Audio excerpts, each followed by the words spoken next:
বন্ধুদের মধ্যে অনেকেই এই বোতলগুলো দেখেই ভাববেন বিয়ার, কিন্তু না, এইগুলো আমার ওয়েল্ডিং মেশিনে দেওয়ার জন্য কিনা বার্নিশ।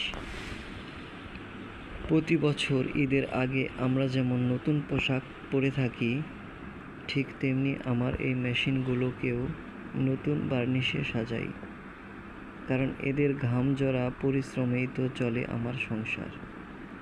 বউ বাচ্চাদের মার্কেট করার টাকা দেওয়ার আগে প্রথমে আমি আমার এই পরিশ্রমী সঙ্গীদের যত্ন নেই। 6 বছর ধরে আল্লাহর রহমতে এরা নিরবচ্ছিন্ন সেবা দিয়ে যাচ্ছে।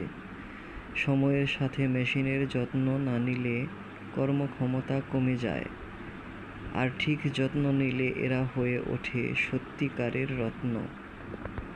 যুগে যুগে এই কথাটাই প্রমাণিত।